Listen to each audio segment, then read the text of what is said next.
This episode was brought to you by Money is God, the best urban crime novel in America, available at ballbossmedia.com and all other digital media purchasing platforms. Welcome to the Not Ordinary, Extraordinary podcast hosted by Brian Harrison. And now a word from David Destiny Loper. A dude named Destiny? Do you think masculinity is being played out? Is society redefining what it is to be a man? And, like what images are we promoting to our children? Like I said before, Little Nas X, he had every child in America singing his song, Old Town Road. But now, he got this song out where he is sliding down a pole and giving the devil a lap dance with prosthetic titties on. So, to me, I feel like masculinity is getting played out. What do you think? He got prosthetic titties on. Yeah, prosthetic titties, man. This dude got prosthetic titties on, sliding down a pole to hell, and then he gives Satan a lap dance. He just came out with sneakers called Satan sneakers, which I think he had a problem with Nike. That's some heavy imagery right there, you hear me? That is some heavy imagery, man. And it's like, with him being a homosexual, he has the LGBTQ community behind him to, support his movement or to protect him from anybody that, doesn't agree with what the images that he's putting out. But where's that same protection for heterosexuality? I feel like as a man or a woman who is a heterosexual man or woman who don't want their children to be, don't want them to see the stuff, and they don't want to be involved in it, and if they speak out against it, they're labeled homophobic. You know what I'm saying? So where is that? Well, two things, right?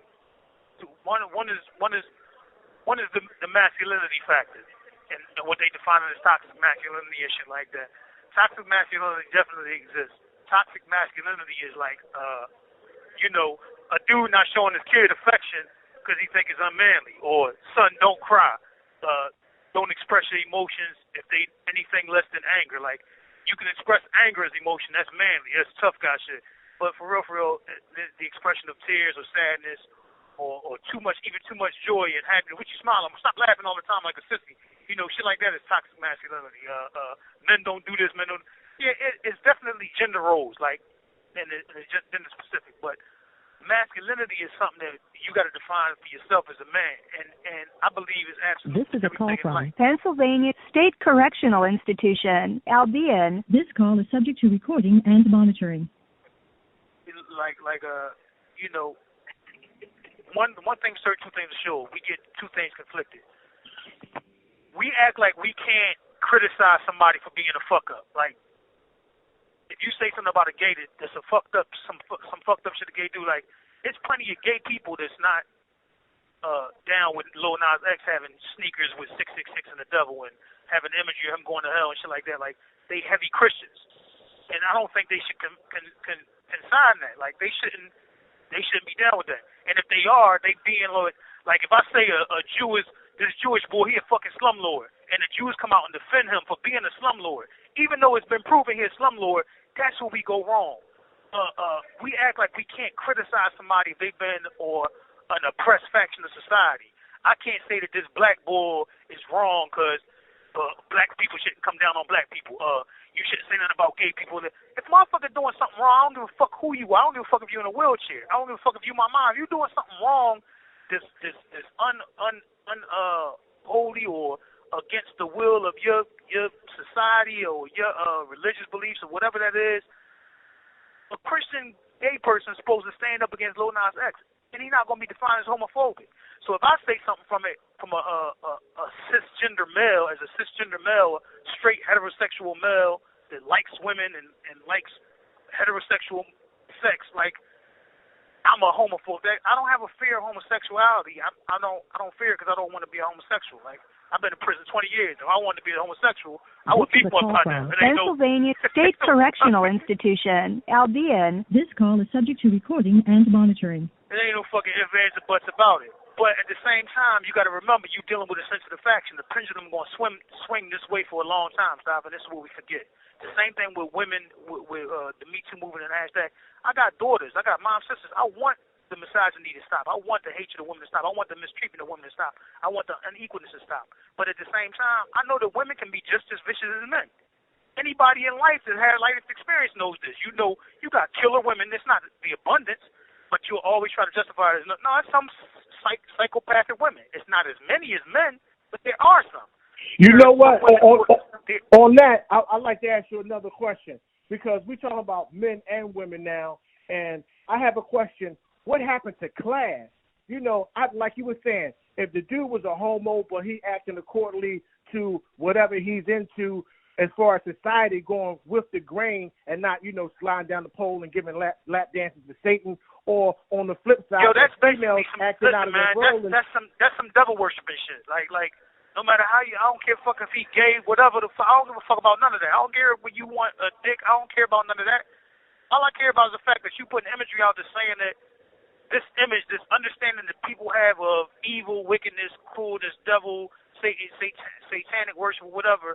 That's your thing. If you worship that, and this freedom of speech shit and all that, if you saying that you giving the devil a lap dance, like, that's crazy. But check it out. Right now, when the street, right now when the street is popping, is being a savage. That's what's popping right now. Like when we was coming up, what was popping was being a thoroughbred. You know, having yourself groomed, getting your money, and doing what you got to do to stay fly. Right now, it's about being a savage. So that's going into the industry of savageness. Oh, being a savage, right. Yeah, well, you know they want to be now. They want to be savages. They don't want to be thoroughbreds. They don't want to. You got to remember something else, though, Stop. You got to remember something else. The next generation is always better than us and always worse than us. So they worst going to be the worst, and they better going to be way better. So remember this. We started smoking weed on the street. Remember it was like one thug on the street? On your block, when you was in elementary school, it was like one boy that did crime, and then everybody else was in school. He was like, "Ooh, that was that dude. He bad." Like it was one thug. Then when we turned to teenagers, everybody was on the corner. We didn't go to stores, and everybody was standing on the corner store when I was in elementary school, in the 70s and the 80s. There was no bunch of dudes standing on the corner.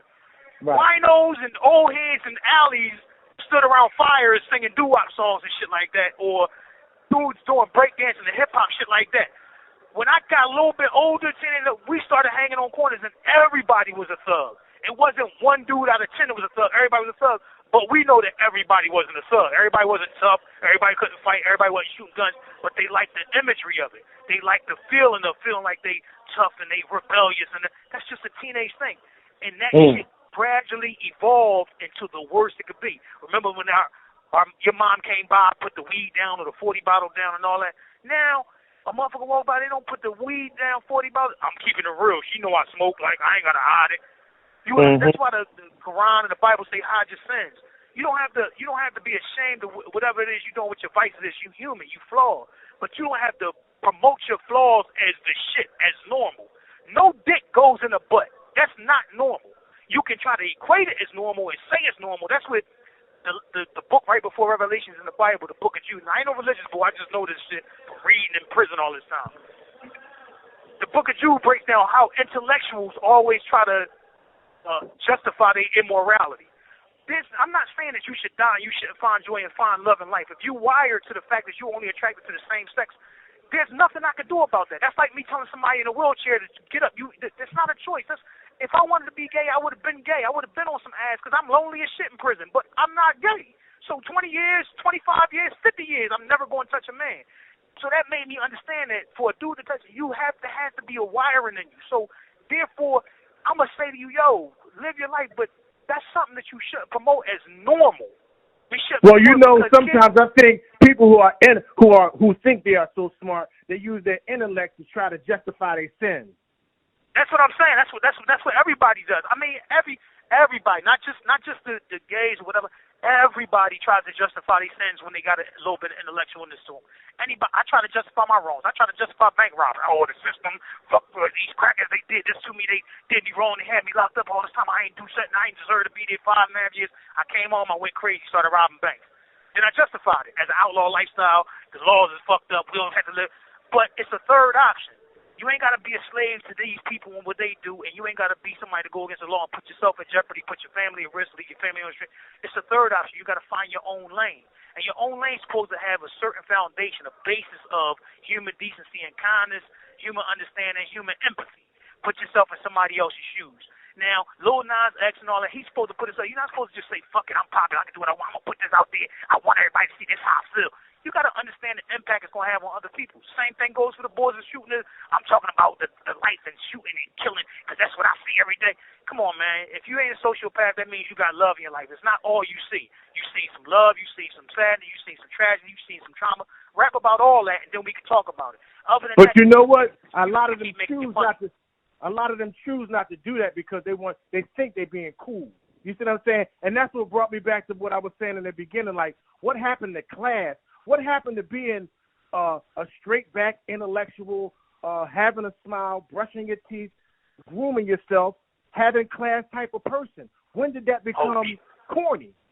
That's a longer conversation. You hear me? We locking in, dog. Yo, we gotta get back on this, man.